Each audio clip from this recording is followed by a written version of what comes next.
Me llamo Silas, y la noche en que 5 viudas apaches tocaron a mi puerta cambió no solo el invierno, sino cada invierno que vino después. Creía que la soledad era mi única compañera, un muro que yo mismo había levantado para mantenerme a salvo del dolor, pero el destino, en su infinita y a veces cruel sabiduría, tenía otros planes para mí.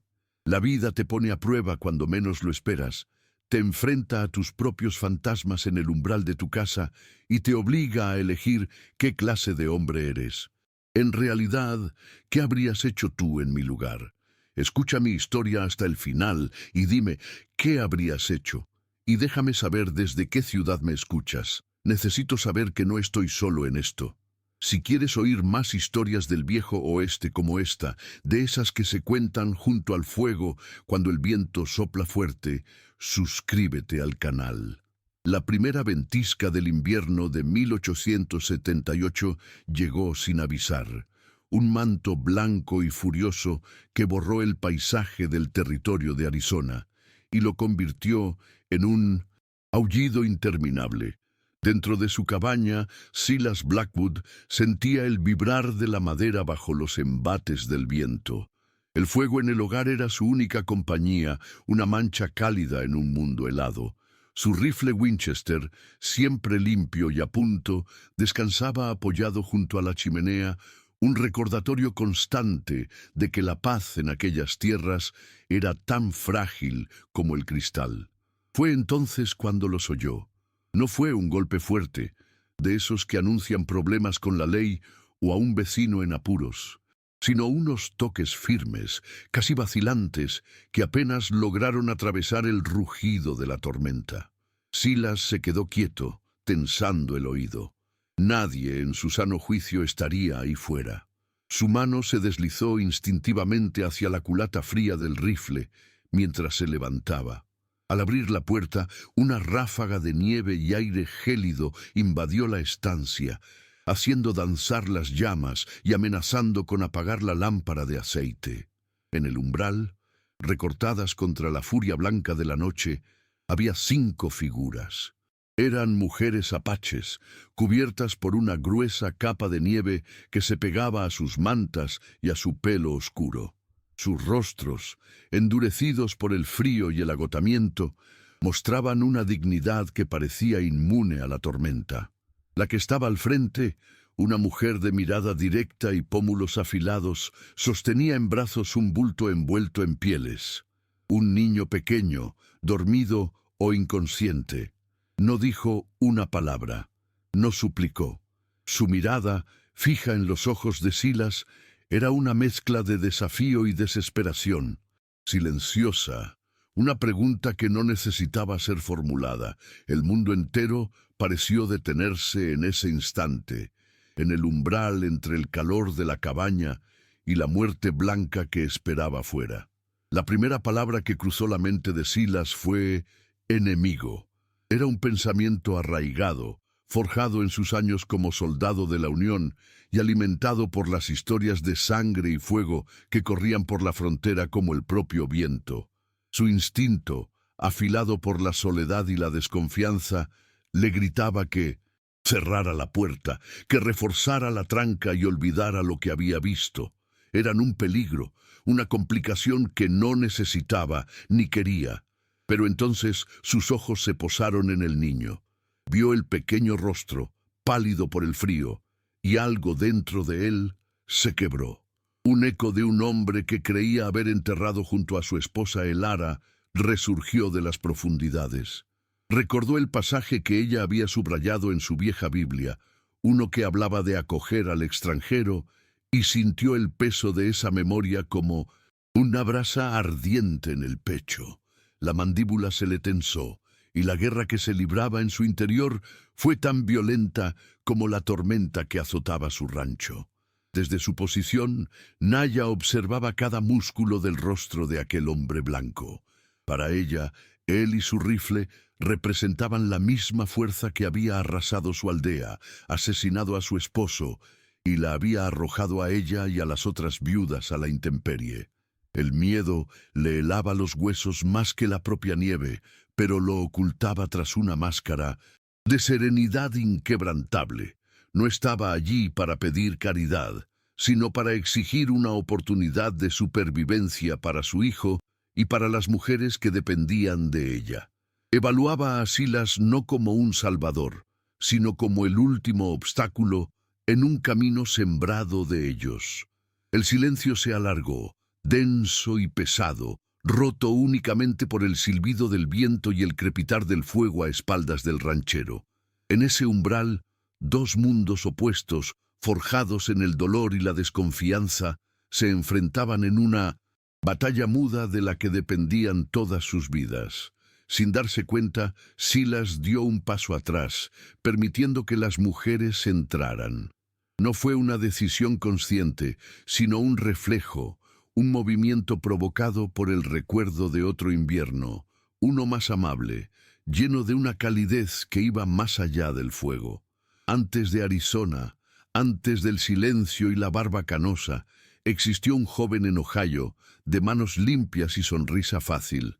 Un muchacho que creía en las cosechas abundantes y en los domingos de iglesia, no porque fuera un hombre de fe, sino porque allí, entre los bancos de madera pulida, podía ver a Elara.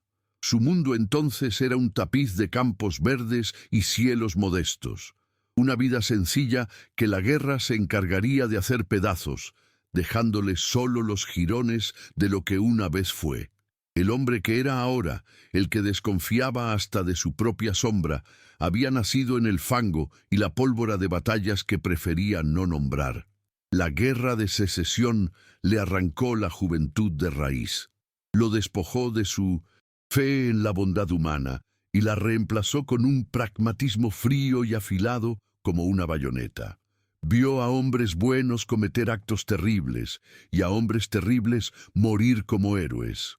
Aprendió que la supervivencia a menudo dependía de no sentir demasiado, de apagar esa parte de uno mismo que se compadece, que duda. Cuando regresó a Ohio, la gente lo veía como un héroe, pero él se sentía como un fantasma. Las pesadillas lo seguían hasta en pleno día, y el sonido de un portazo lo hacía llevarse la mano a un arma que ya no estaba allí. La guerra le había enseñado a construir muros, y el primero de ellos lo levantó alrededor de su propio corazón, convencido de que era la única forma de no volver a sangrar por dentro. A Elara la conoció en una feria del condado, un año después de su regreso. Ella vendía pasteles de manzana y tenía una risa que, por un instante, ahogó el estruendo de los cañones en su memoria. No era solo su belleza sencilla, sus manos enharinadas o el modo en que el sol se enredaba en su pelo rubio. Era la calma que emanaba, una paz que Silas creía extinta en el mundo.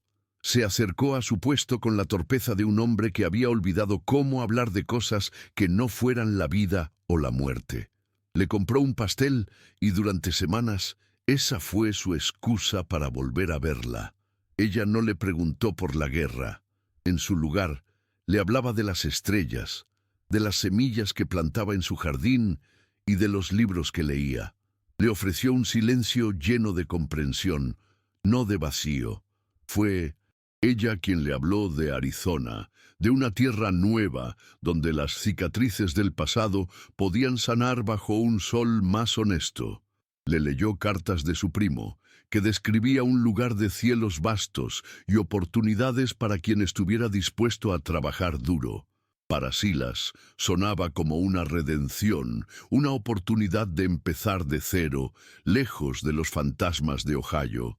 Se casaron en una pequeña iglesia de madera blanca, con la promesa de construir no solo un rancho, sino una vida donde la guerra fuera solo un mal recuerdo.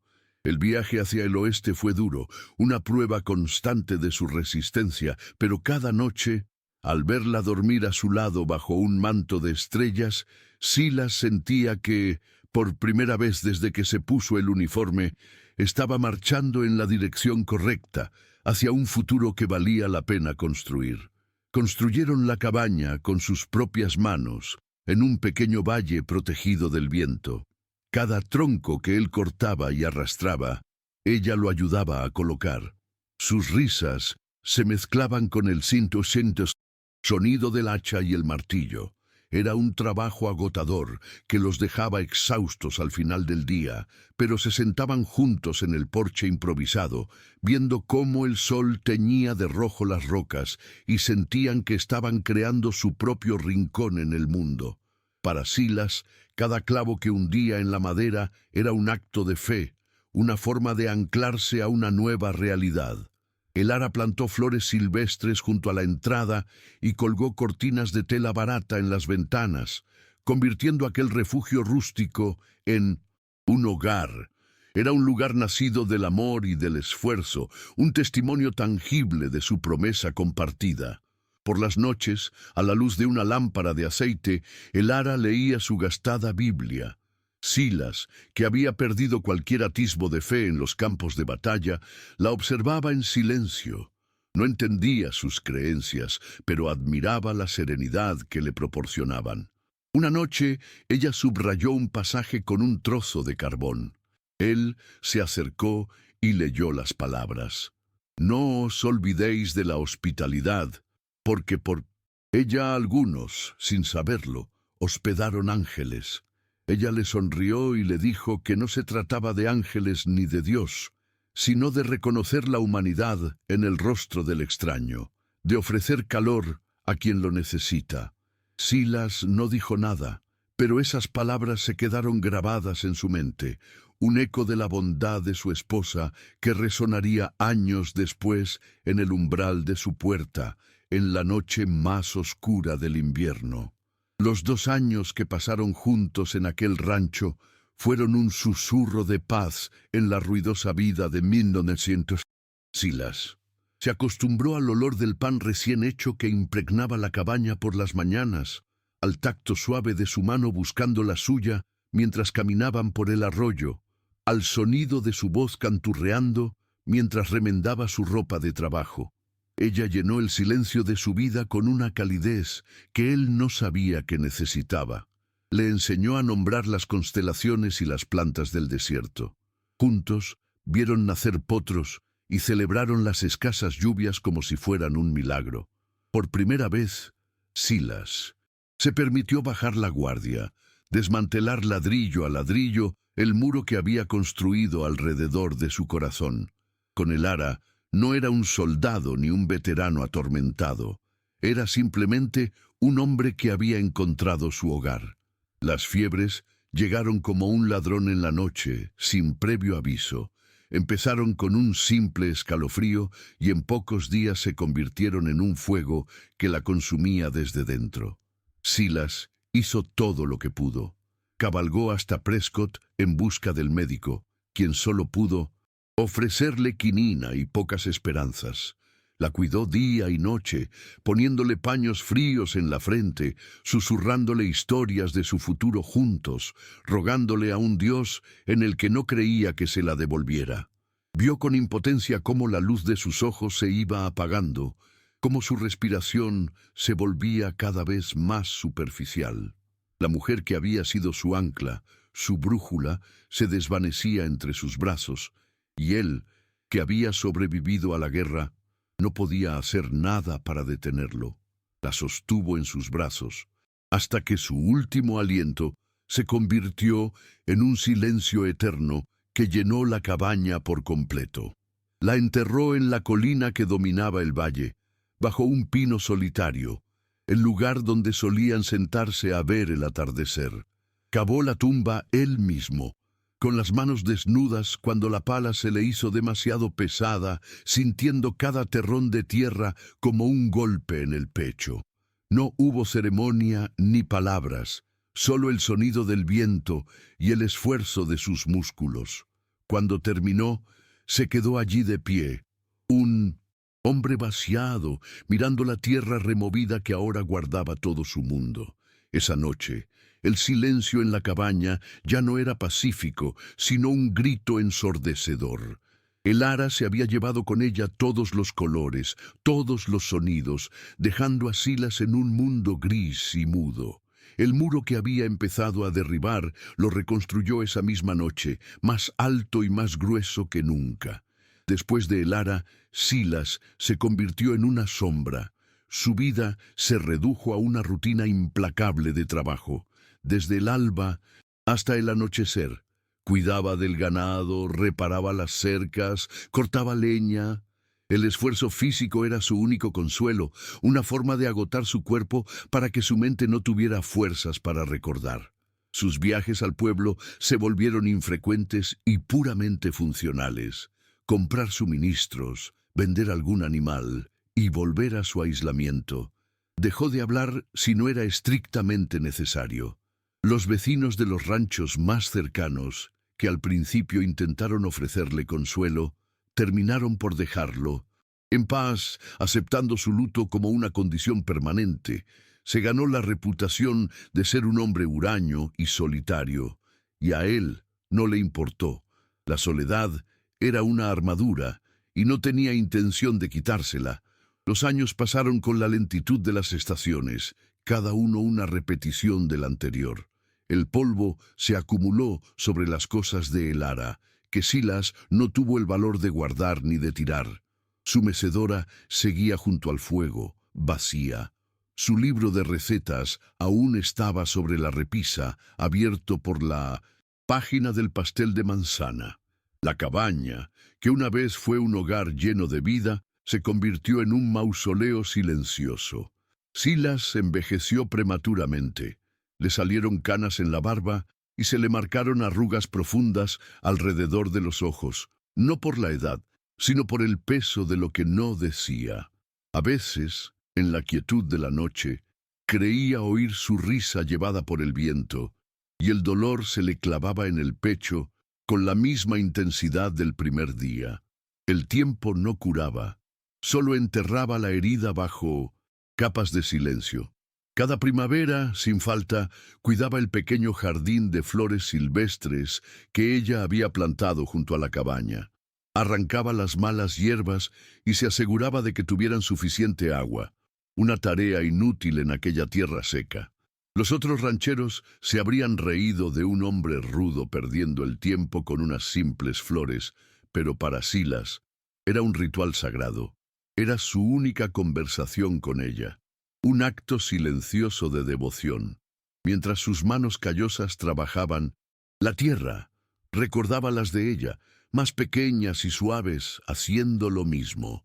Era una promesa que le había hecho sin palabras, mantener viva la pequeña mancha de belleza que ella había traído a su mundo. Era el único color que se permitía en su vida gris, un secreto que guardaba para sí mismo. Hubo un tiempo, justo después de la guerra y antes de conocer a El Ara, en que trabajó como explorador para el ejército. Necesitaba el dinero y conocía el terreno.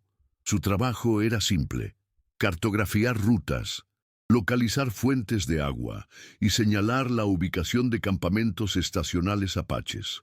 Para él, eran solo líneas en un mapa, puntos de referencia en un territorio vasto y anónimo. Nunca preguntó para qué se usaba esa información. No quería saberlo. Era un trabajo, una forma de distanciarse aún más del hombre que había sido.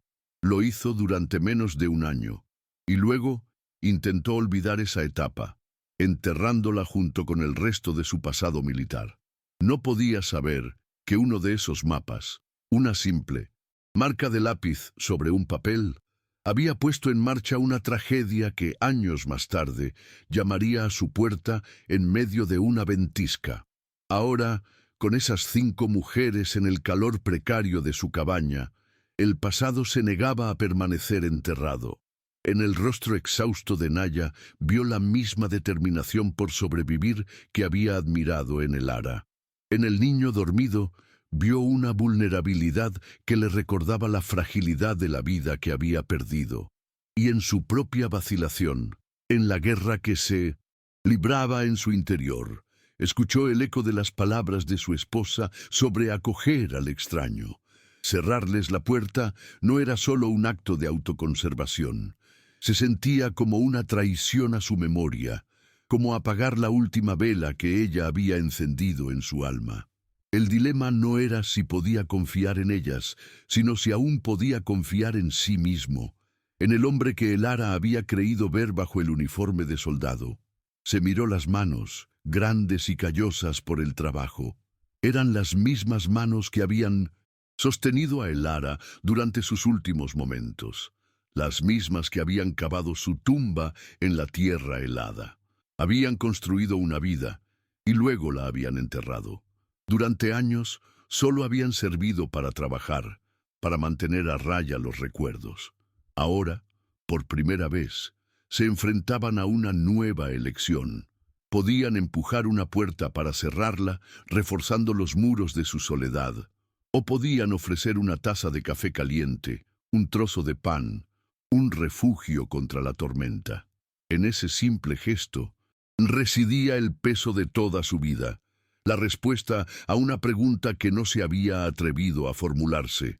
¿Quedaba algo del hombre que Elara había amado, o solo quedaban las ruinas? La cabaña no era solo madera y piedra, era un santuario de su memoria, y la presencia de aquellas extrañas era una profanación o una plegaria, no estaba seguro. Cada objeto que tocaban, cada espacio que ocupaban, estaba impregnado del fantasma de su esposa. Sentía su mirada sobre él, no juzgándolo, sino esperando. La decisión que tomara esa noche no definiría solo el destino de 5 viudas apaches y un niño. Definiría el resto de su propia existencia. Podía seguir siendo el guardián de un mausoleo vacío, un hombre anclado a la tumba de la colina, o podía honrar el único legado que Elara le había dejado, la creencia de que incluso en el corazón más endurecido, siempre hay espacio para un acto de compasión. La tormenta arreciaba fuera, pero la verdadera tempestad estaba dentro de él.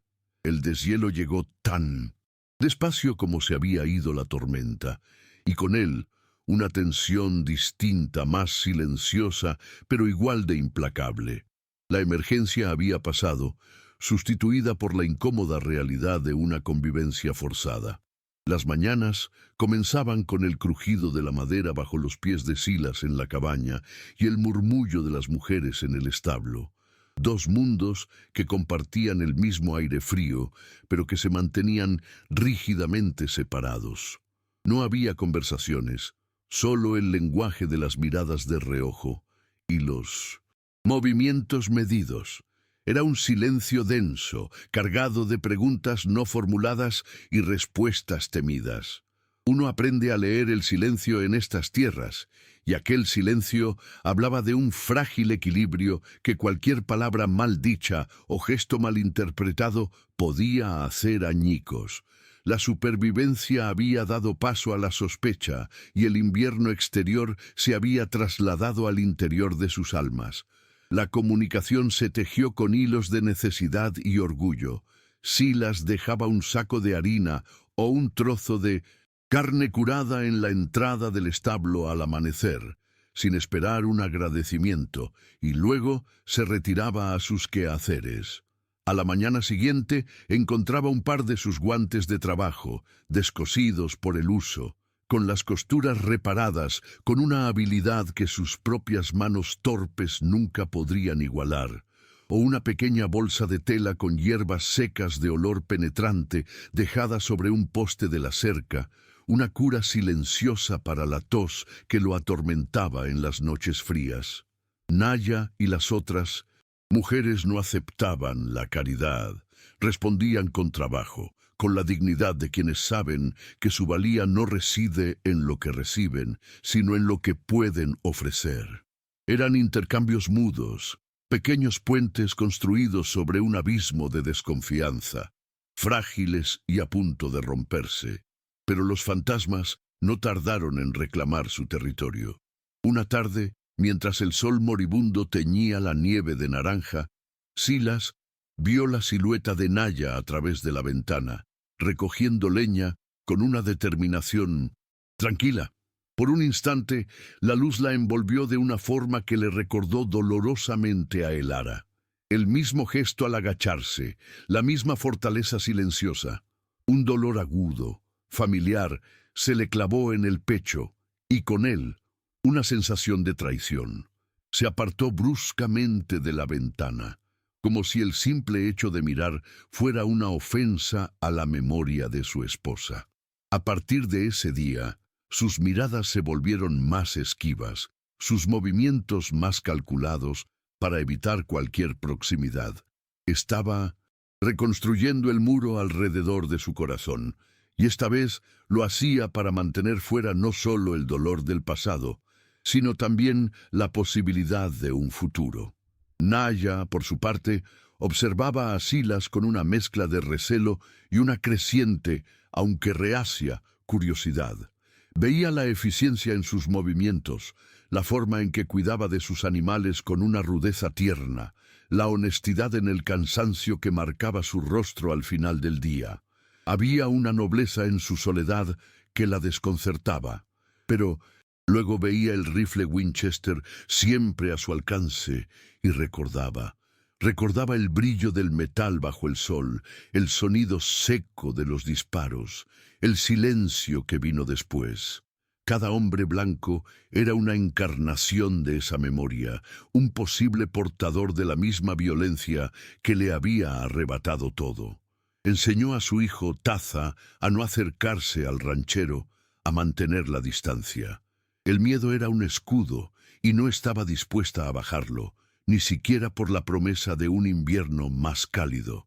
El primer viaje de Silas al pueblo de Prescott después de la tormenta fue como caminar sobre cristales rotos.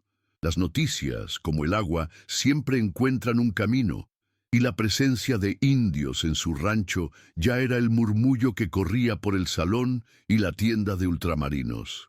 Jedediah, el tendero, un hombre con el que había compartido tragos y conversaciones sobre el clima durante años, apenas le miró a los ojos. Le sirvió los suministros en silencio, con una frialdad que cortaba más que el viento de enero. El sheriff, un hombre corpulento llamado McCabe, se le acercó en la calle con la mano casualmente apoyada en su revólver. «He oído que tienes compañía, Silas», dijo, con una voz que no era una pregunta, sino una advertencia. «Asegúrate de que no causen problemas. La gente está nerviosa». Silas solo asintió, sintiendo el peso de cientos de ojos juzgándolo, condenándolo sin juicio. Regresó al rancho con el carro cargado de sacos y una amargura nueva en la boca del estómago. Descargó las provisiones con una furia contenida, lanzando los sacos de harina al porche con más fuerza de la necesaria. El aire a su alrededor se había vuelto denso, cargado de una hostilidad que no podía ver, pero que sentía en cada hueso. Naya lo observó desde la puerta del establo, notando la rigidez en sus hombros, la mandíbula apretada. No necesitaba entender sus palabras para comprender que el mundo exterior, su mundo, había empezado a cerrar sus puertas. La pequeña isla de tregua que habían creado en aquel valle aislado estaba siendo rodeada por un mar de odio, y ella sabía que tarde o temprano las olas golpearían su refugio. La seguridad era una ilusión, un breve respiro antes de la siguiente batalla. La inocencia de Taza fue la primera víctima de esa creciente tensión. El niño, ajeno a los odios de los adultos, se había acostumbrado a la figura solitaria del ranchero. Un día, mientras Silas estaba sentado en el porche, tallando un trozo de madera con su navaja, Taza se acercó con la incuriosidad natural de sus 5 años. Se quedó a unos pasos, observando cómo de las manos callosas del hombre surgía la forma de un pequeño pájaro. Silas levantó la vista y sus ojos se encontraron. Por un segundo, una sonrisa estuvo a punto de aflorar en el rostro del ranchero, un gesto olvidado. Pero entonces recordó las miradas en Prescott, la advertencia del sheriff. Su rostro se endureció, desvió la mirada y siguió tallando, ignorando al niño. Naya, que lo había visto todo, se acercó rápidamente y se llevó a Taza de la mano, susurrándole algo en su idioma. Otra oportunidad de conexión se había perdido, sacrificada en el altar del miedo. Mientras tanto, las mujeres apaches no permanecían ociosas. Su rincón del establo se había convertido en una colmena de actividad silenciosa y productiva. Con una destreza asombrosa, convertían los recursos que Silas les proporcionaba y lo poco que encontraban en el paisaje invernal en herramientas de supervivencia. Curtían las pieles de los conejos que atrapaban en trampas ingeniosas, cosían mocasines con tendones de ciervo y preparaban remedios con raíces y cortezas que desenterraban de la nieve. Eran una unidad autosuficiente, unidas por una tragedia compartida y la voluntad inquebrantable de Naya. No esperaban ser salvadas, estaban simplemente ganando tiempo, recuperando fuerzas para el siguiente tramo de un viaje cuyo destino desconocían. Su resiliencia era un reproche silencioso a la fragilidad del mundo de Silas, un mundo que necesitaba muros y leyes para sentirse seguro. Después de las nieves llegó una sequía fría. El viento levantaba un polvo fino y rojizo que lo cubría todo, metiéndose en los ojos, en la garganta, en el alma. El arroyo que serpenteaba por el valle redujo su caudal a un hilo de agua fangosa. El paisaje se volvió áspero, sediento, reflejando la aridez que crecía entre los habitantes del rancho. Cada día era una lucha por los recursos, por el agua, por la escasa leña. La tierra parecía haberse vuelto en su contra, poniendo a prueba su resistencia. Esta escasez compartida, en lugar de unirlos, acentuó las divisiones.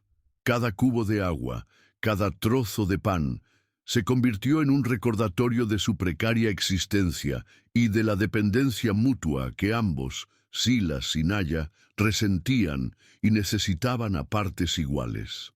La naturaleza, indiferente a sus dramas, les recordaba constantemente lo poco que se necesitaba para que todo se viniera abajo.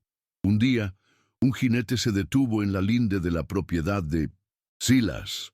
Era Marcus Thorne, un ranchero cuya tierra colindaba con la suya por el norte. No desmontó, se quedó a caballo, una figura imponente contra el cielo pálido, con una escopeta apoyada en el pomo de la silla. ¿Todo bien por aquí, Blackwood?, preguntó, aunque su tono dejaba claro que no le interesaba la respuesta. Sus ojos se desviaron hacia el establo, donde una de las mujeres más jóvenes tendía unas pieles a secar. «He oído rumores», continuó Thorne. «Rumores de problemas. No queremos problemas por aquí». La amenaza era velada pero inconfundible. «No hay ningún problema, Marcus», respondió Silas con la voz plana, sin delatar la tensión que le atenazaba el estómago. Thorne lo miró un largo rato, luego escupió en el suelo y se fue, dejando tras de sí un silencio más pesado y amenazante que antes. Esa noche, Silas no se sentó junto al fuego como de costumbre. Sacó su kit de limpieza y desmontó el Winchester sobre la mesa de la cocina. Con movimientos metódicos y precisos, limpió cada pieza, aceitándola con un cuidado casi reverencial. No era una tarea de mantenimiento rutinaria, era un ritual, una preparación. El olor a aceite y metal llenó la pequeña cabaña. Desde la oscuridad del establo, Naya lo observaba a través de una rendija en la madera. Vio la concentración en su rostro, la forma en que sus manos se movían con una familiaridad mortal. Para ella, el mensaje era claro. El hombre blanco se estaba preparando para la violencia.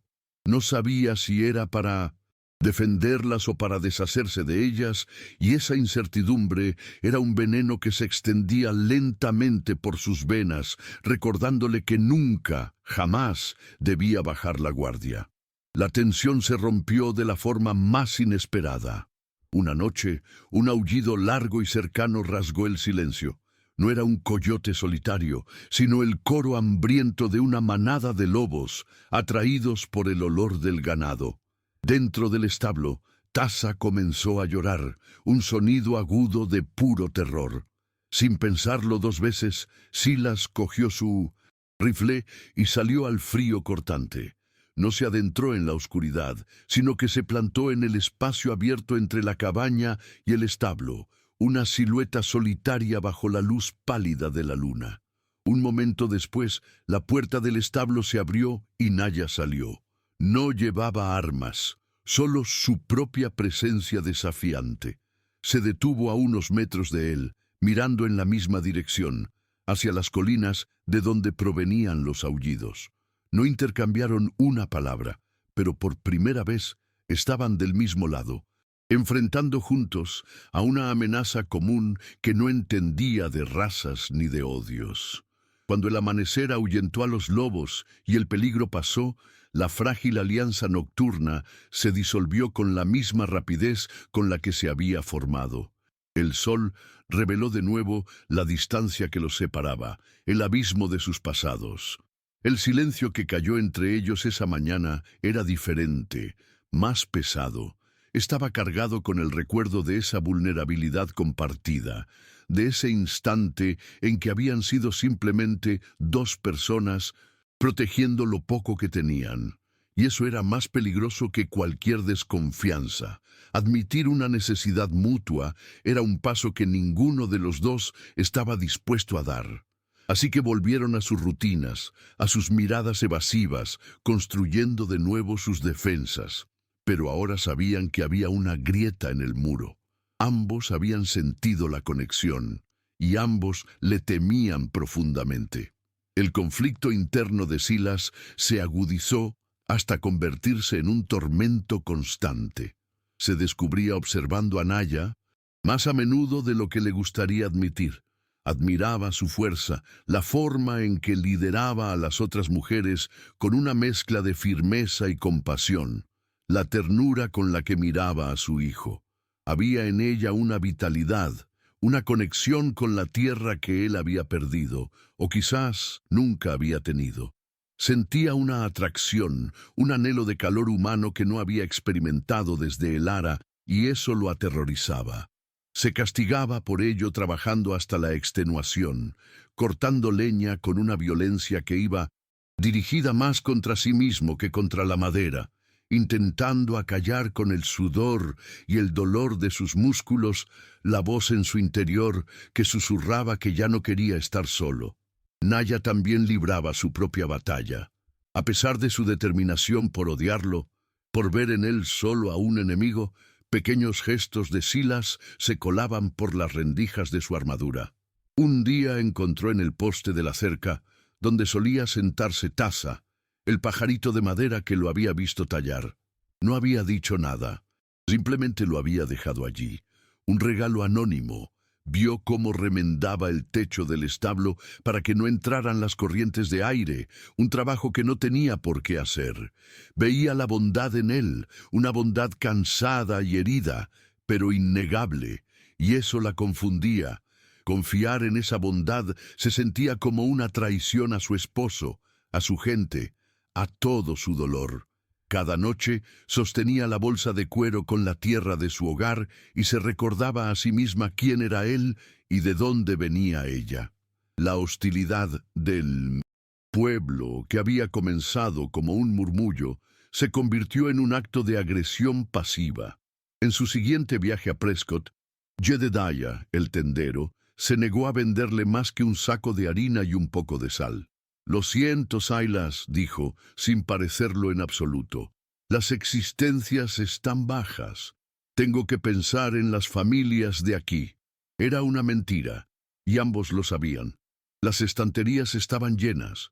Era un exilio no declarado, una forma de presionarlo, de obligarlo a elegir un bando. La comunidad, que una vez fue su red de seguridad, ahora se estaba convirtiendo en su jaula y las paredes se estrechaban a su alrededor. Lo estaban aislando, marcándolo como un traidor a su propia gente por un simple acto de humanidad que ellos no podían o no querían entender. Silas regresó al rancho esa tarde sintiendo el sabor del fracaso en la lengua. No dijo nada. Simplemente dejó los escasos suministros en el porche y se quedó allí, mirando el horizonte. El peso de la situación lo aplastaba. Estaba atrapado entre su conciencia y el mundo que conocía. No podía echarlas. Enviarlas a la intemperie con el pueblo en ese estado de ánimo sería sentenciarlas a muerte. Pero mantenerlas allí significaba enfrentarse a una guerra silenciosa contra sus propios vecinos, una guerra que un hombre solo no podía ganar. El rancho, su refugio, se había convertido en un campo de batalla, y él estaba justo en el centro, sin saber hacia dónde apuntar su arma o si le quedaban fuerzas para luchar. Por primera vez desde que enterró a Elara, se sintió completamente y absolutamente perdido. Se quedó en el porche hasta que el sol se ocultó tras las montañas y el frío comenzó a calarle los huesos. Levantó la vista hacia el establo y vio a Naya, de pie en la entrada, observándolo. Sus miradas se cruzaron a través del patio polvoriento. No hubo desafío, ni miedo, ni odio en sus ojos. Solo un reconocimiento mutuo y silencioso de la encrucijada en la que se encontraban. En esa mirada compartida, Silas comprendió que el tiempo de reaccionar, de simplemente sobrevivir día a día, había terminado. Se había convertido, sin quererlo, en el guardián de sus vidas, y ahora debía tomar una decisión que no solo determinaría el destino de ellas, sino que lo obligaría a enfrentarse al hombre que era en realidad, y al hombre que, en el fondo de su alma herida, aún esperaba llegar a ser. La tensión había llegado a su punto de quiebre. El invierno se aferraba a la tierra con garras heladas, pero los días se alargaban, prometiendo un deshielo que parecía no llegar nunca. En una de esas tardes grises, buscando un trozo de cuero para reparar una brida, Silas abrió un viejo baúl de madera que no había tocado en años. Dentro, junto a cartas de su madre que nunca contestó y una medalla de la Unión que le quemaba al tacto, descansaban los restos de su otra vida.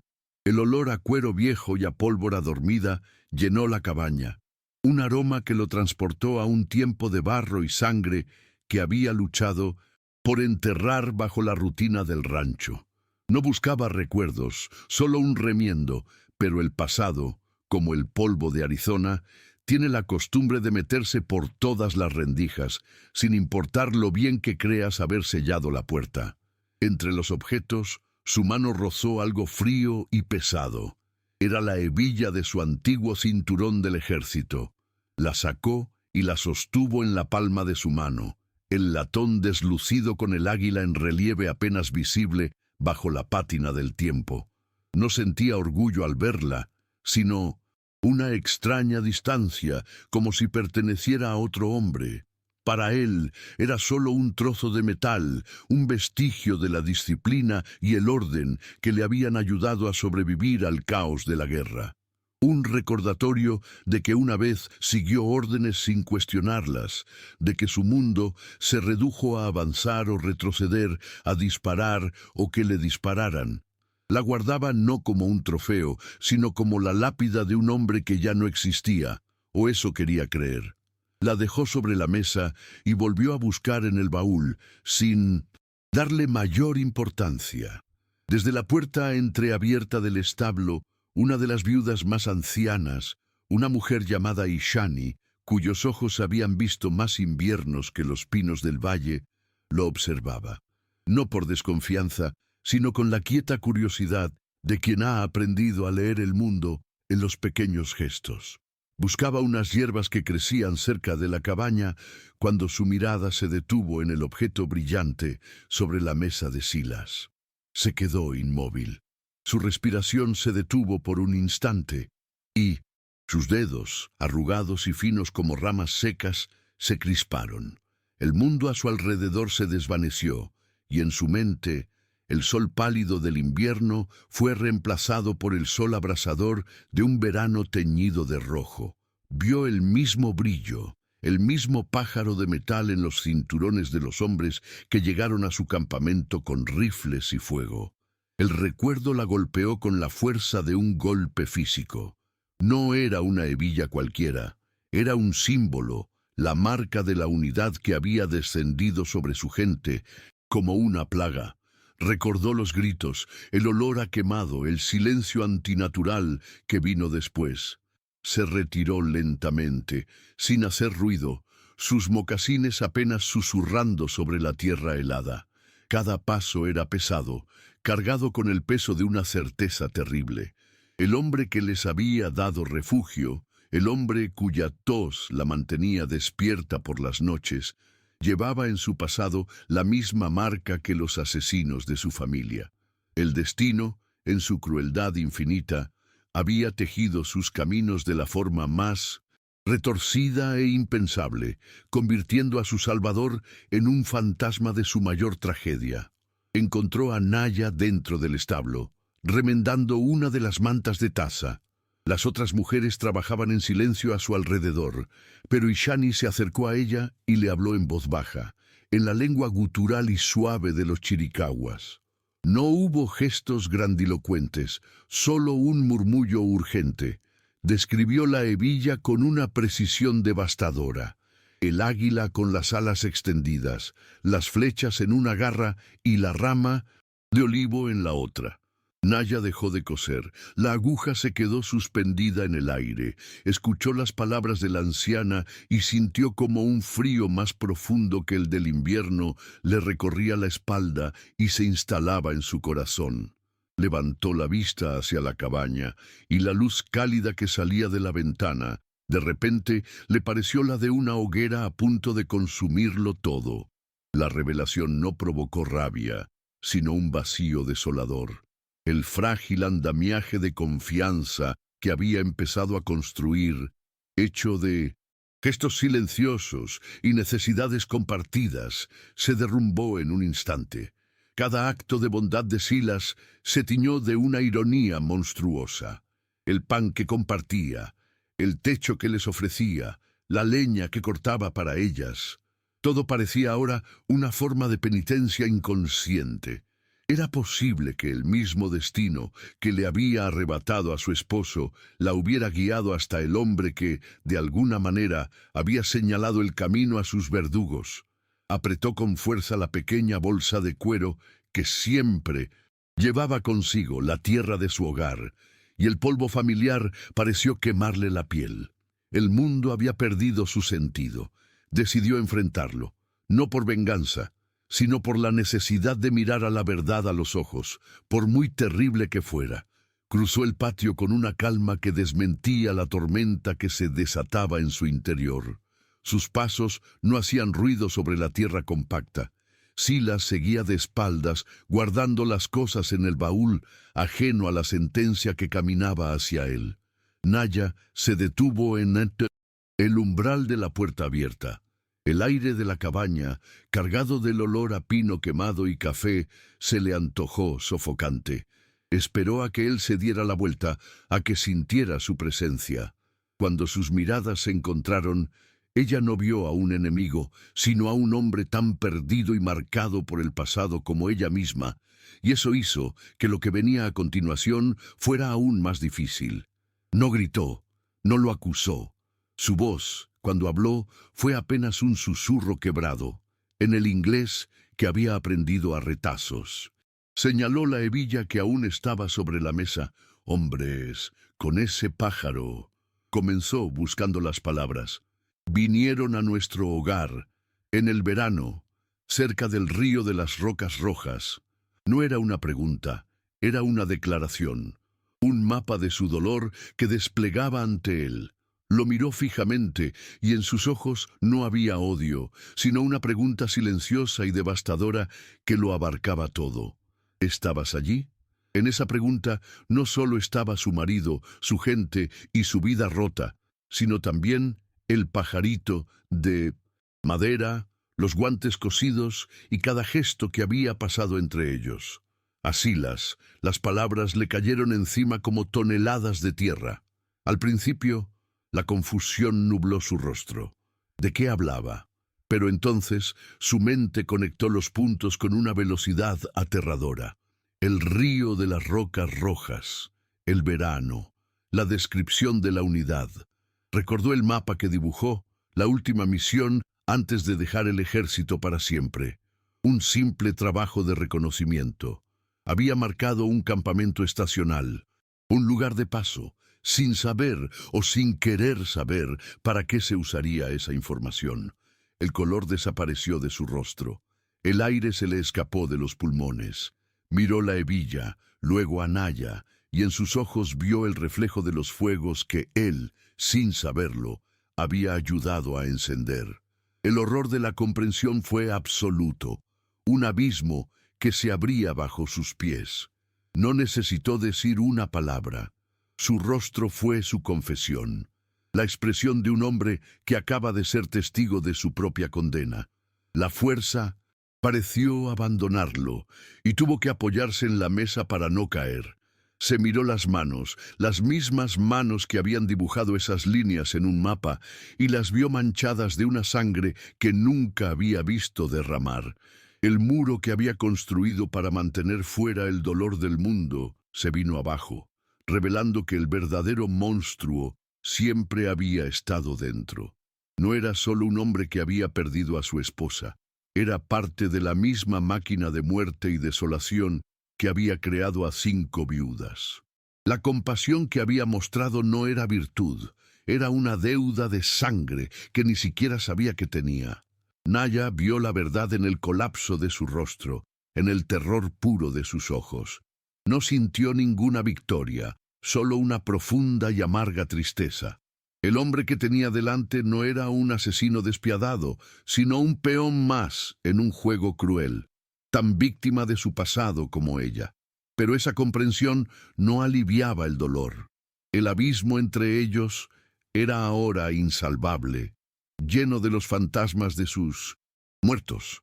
Sin decir nada más, se dio la vuelta y salió de la cabaña, dejando a Silas solo con su revelación y los restos de 2 mundos destrozados.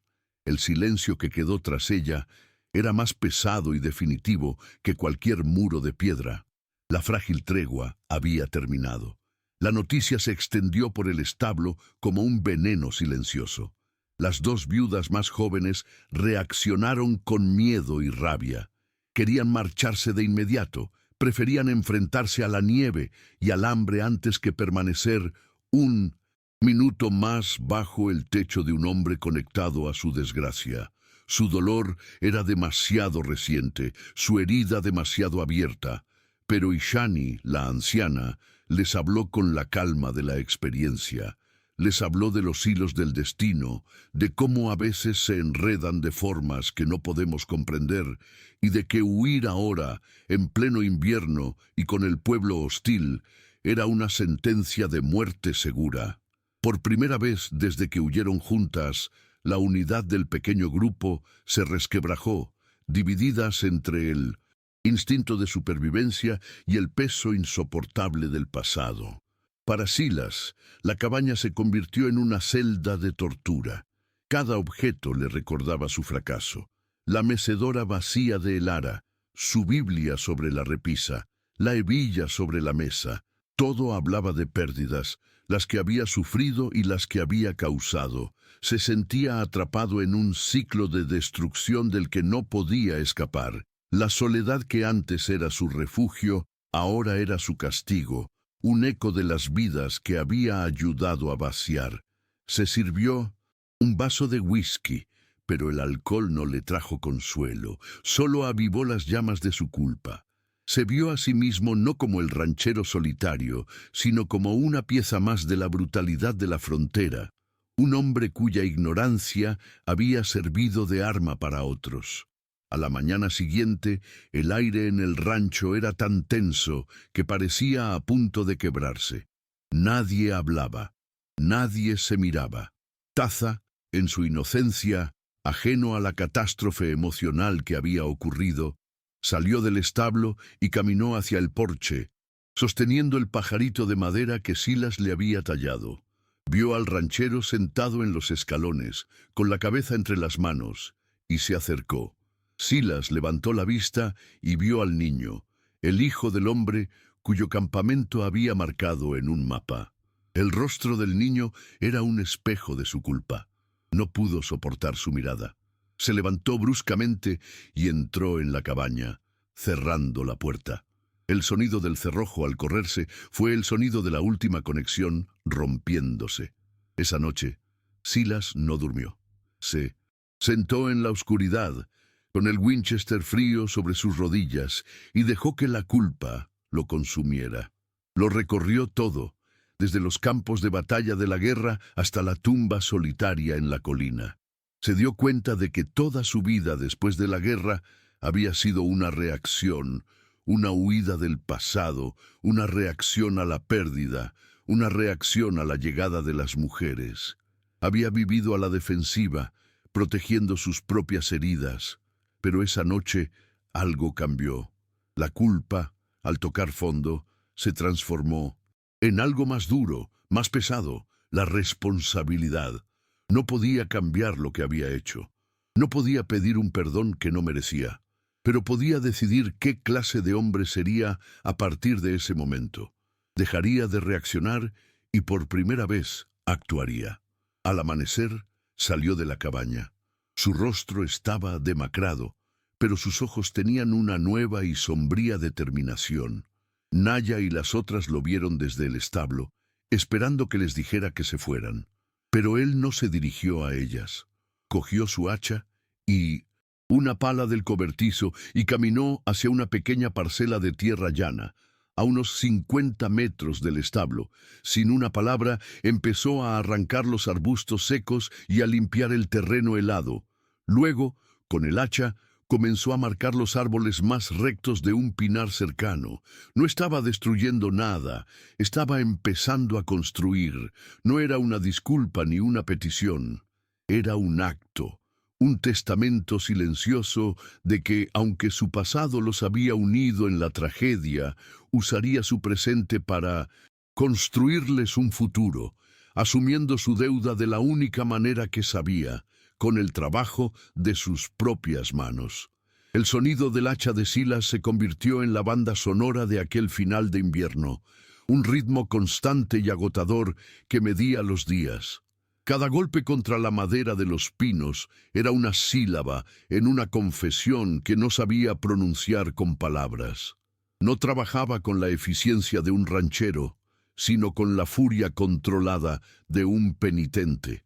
El sudor le empapaba la camisa a pesar del frío, y sus músculos, ya acostumbrados al trabajo duro, protestaban con un dolor sordo que él acogía como un merecido castigo. Desde el establo, las 5 mujeres lo observaban. No se acercaban, no ofrecían ayuda. Simplemente eran testigos de aquel esfuerzo sobrehumano, de aquel acto de construcción que era en el fondo un intento de expiación. Comprendían, sin necesidad de explicaciones, que aquella cabaña que se levantaba tronco a tronco no era un regalo, sino el pago de una deuda que ambos sabían impagable. Cuando la pequeña cabaña estuvo terminada, a una distancia respetuosa de la suya, el silencio entre ellos cambió. Ya no era un silencio de desconfianza, sino de aceptación. No era grande, pero era sólida, construida para resistir el viento y la nieve, un refugio nacido de la culpa, pero erigido con honestidad. Las mujeres se trasladaron una mañana sin ceremonia alguna. Silas dejó en el porche de la nueva construcción un saco de harina, un costillar de cerdo salado y una caja de herramientas. A la mañana siguiente encontró en su propio porche una cesta con raíces medicinales y un par de sus calcetines de lana, remendados con una pulcritud que sus manos nunca podrían lograr. La vida continuó en 2 universos paralelos que compartían la misma tierra. Se cruzaban a distancia, un leve asentimiento de cabeza era el único saludo. 2 barcos que navegaban en la misma tormenta, pero que nunca podrían atracar en el mismo puerto. Una tarde, mientras la primavera empezaba a derretir las últimas manchas de nieve, Silas estaba sentado en su porche, afilando la hoja de un cuchillo. Tasa, el hijo de Naya, se acercó con la audacia que solo tienen los niños. Se detuvo a unos pasos y dejó a sus pies una pequeña flor amarilla, la primera en brotar en el valle. Silas se quedó quieto, mirando la flor. Luego, muy despacio, levantó la vista hacia el niño y asintió, una sola vez. No sonrió, no dijo nada. Pero en ese simple gesto, en esa aceptación del pequeño regalo, había un reconocimiento de que la vida, a pesar de todo, seguía adelante. Desde la puerta de su nueva cabaña, Naya lo vio todo. No sintió calidez ni esperanza, sino una profunda y tranquila tristeza. Comprendió que aquel hombre no buscaba absolución, sino equilibrio, y que algunas balanzas nunca pueden volver a nivelarse. Con la llegada del buen tiempo, Silas supo lo que tenía que hacer. Vio a Naya y a las otras mujeres empezar a labrar un pequeño huerto junto a su cabaña, sus manos trabajando la tierra con una familiaridad ancestral. Vio a Tasa correr tras las mariposas, vio cómo, poco a poco, estaban echando raíces en aquel lugar que él les había dado, y entendió que su presencia allí, por muy silenciosa que fuera, siempre sería un recordatorio de la herida, una sombra que impediría que el sol las calentara por completo. Su deuda no se saldaba solo con un techo y comida, sino con la libertad.